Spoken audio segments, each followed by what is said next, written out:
तो पुरीस विरजनी महाकषाय लिखिए। जम्बू सल्लकी त्वक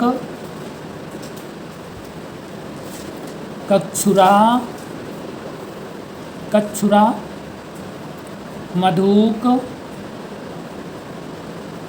शालमली श्रीवेष्टक भ्रष्टमृत पयस्या उत्पल तिल कणा इति 10 इमानि पुरीस विरजनीयानि भवन्ति। तो देखिए पुरीस विरजनी महाकषाय में जो 10 द्रव्य दिए हैं, तो उससे हमको पुरीस तो किसी भी वर्ण का आए उससे हमें क्या लेना देना। लेकिन अब यही बात समझनी है। तो पुरीस यदि अपने प्राकृत वर्ण का नहीं बन रहा है तो आप समझ लीजिए कि जो एंड प्रोडक्ट बनना था वो नहीं बना, वो सम्यक नहीं बना, वो या तो अपक्व है या अतिपक्व है। ठीक है, यानी या तो किसी चीज़ का खरपाक हो गया है या मृदुपाक हुआ है। समझ में आ रही बात कि नहीं? तो वो दोनों हानिकारक होंगे। जो प्रोडक्ट बनना चाहिए था वो बनेगा तो वही वर्ण होगा। जैसे आप अवलेह बनाते हैं तो उसके वर्ण को देखते हैं, अब वो ज़्यादा ही एकदम काला हो गया तो इसका मतलब जल गया है ना, और बिल्कुल अभी हल्का सा ही रंग दिख रहा है तो हो सकता मृदु है, तो ऐसा सम्यक पाक नहीं हुआ। तो पुरीस विरजन की ज़रूरत कहाँ पड़ती है? जहाँ पुरीस का सम्यक निर्माण ना हो रहा हो, यानी कि जो मल भाग में जो प्रोडक्ट बनते हैं जैसा जैसा बनना चाहिए, यदि वो वैसे नहीं बनेंगे तो वो हमारे शरीर के लिए हानिकारक होंगे। तो हमें क्या करना है?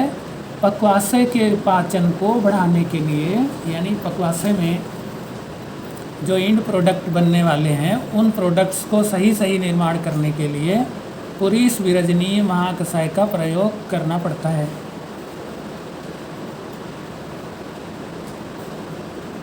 तो पुरीसस्य विरजनम विगतम रंजनम राग संबंध निरासः तस्मै हितम पुरीस विरजनीयम।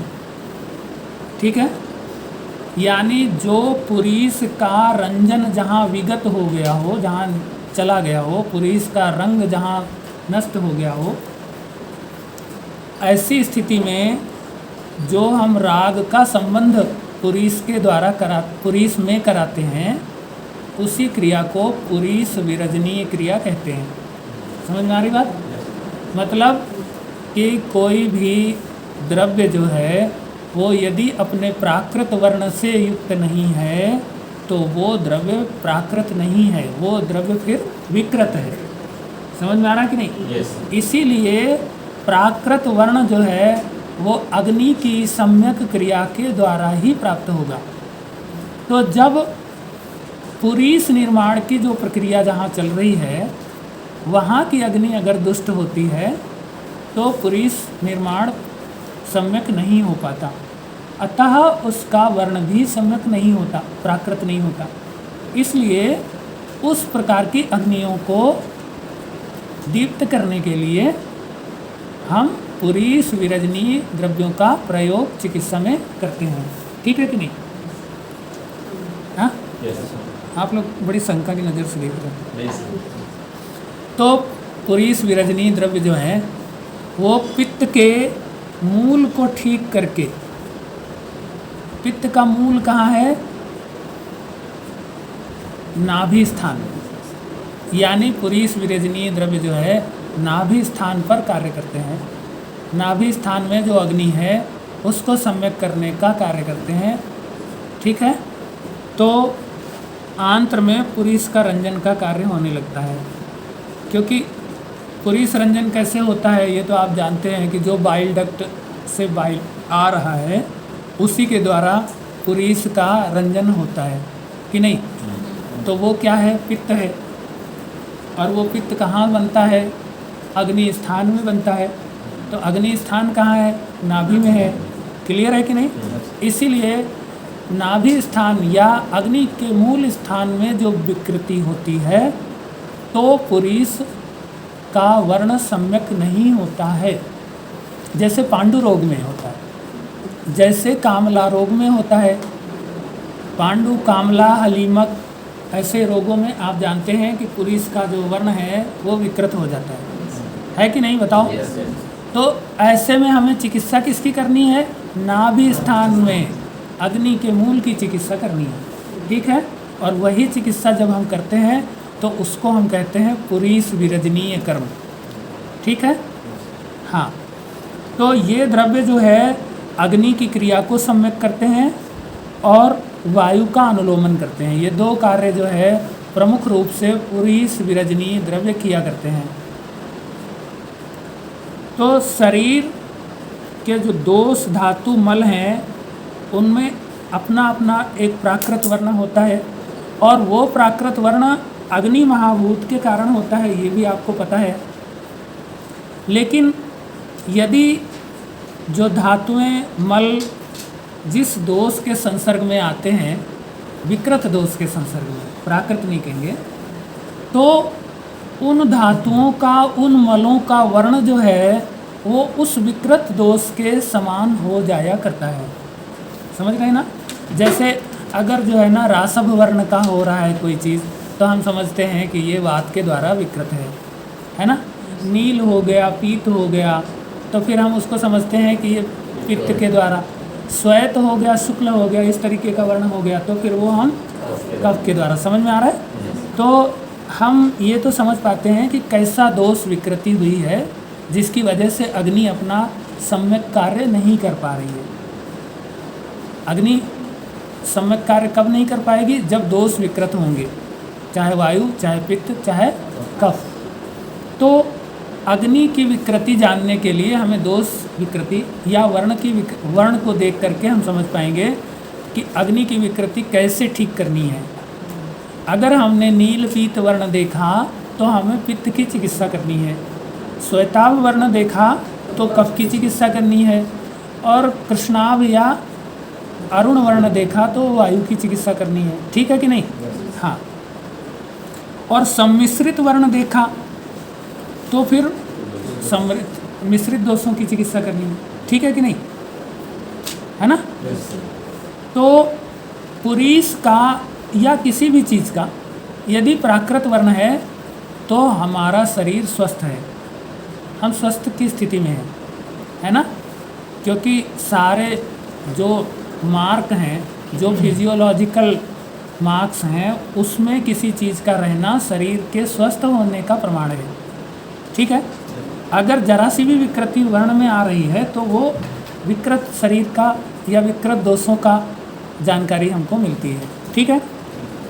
इसलिए अब विकृत वर्ण की हमको चिकित्सा जब करनी है तो पहले दोष डिसाइड कर लेना है और दोष डिसाइड करके अग्नि की चिकित्सा करनी है, ठीक।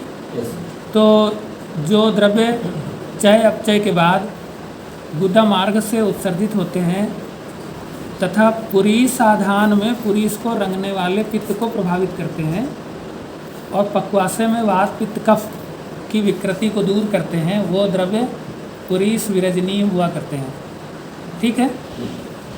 अब आइए हम लोग जाने ये द्रव्य 7 प्रकार के हैं। 7 प्रकार के द्रव्य इस महाकषाय में लिखे हुए हैं। पहले पक्वाशयस्थ कुपित वात सामक। पक्वाशय में जब वायु कुपित हो जाए तो जो पुरीस का वर्ण विकृत होता है उसकी चिकित्सा के लिए हमें क्या उपयोग करना है, और कौन वायु विकृत हुआ तो पुरीस का वर्ण कैसा होगा, पुरीस होगा स्याव वर्ण का, और दवा क्या होगी, तिल का प्रयोग करेंगे। तिल और कणा, कणा माने पिपली, ठीक है, और तिल तो आप जानते ही हैं। फिर पक्वाशयस्थ कुपित पित्त सामक,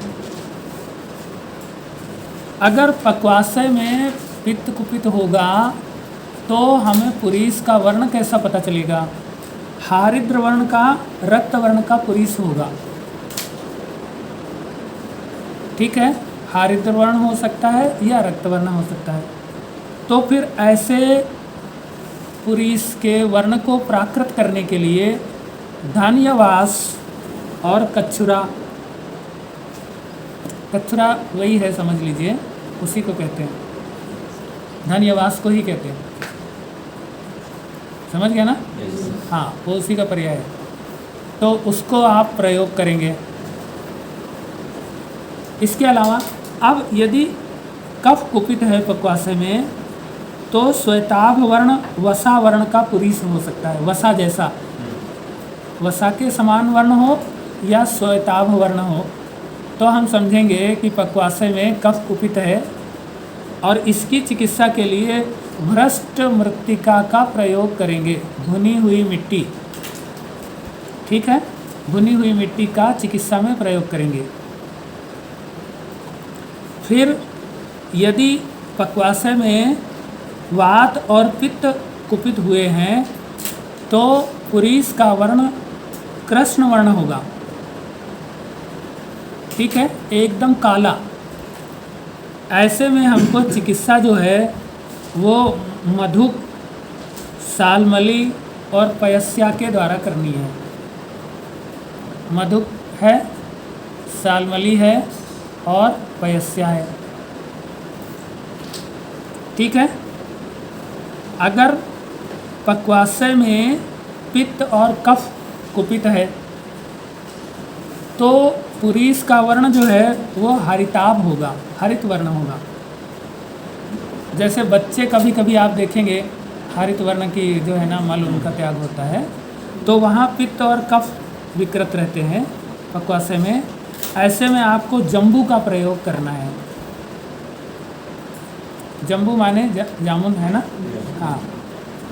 फिर अगर पक्वाशय में कफ और वायु कुपित हो तो ऐसे में जो पुरीस का वर्ण होगा वो तिल पिष्ट के समान होगा, तिल पिष्ट निभ। तो कफवात सामक चिकित्सा करनी है और औषधि देना है श्रीवेष्टक, श्रीवेष्टक। और अंत में यदि त्रिदोष कुपित है पक्वाशय में, यदि त्रिदोष कोप है तो जो पुरीस का वर्ण होगा वो चित्र विचित्र वर्ण होगा, यानी कई सारे वर्ण मिले होंगे। चित्रित होगा, धब्बेदार होगा, या कुछ लाल, कुछ पीला, कुछ हरा, कुछ सफ़ेद, इस तरीके का आपको पुरीस दिखाई देगा। तो आप समझ लीजिए त्रिदोष कोप हुआ है। और ऐसे में आपको चिकित्सा करनी है उत्पल के द्वारा। उत्पल कमल है ना, तो कमल का प्रयोग करेंगे आप। तो इस तरीके से फिर पुरीस का विरजन होगा।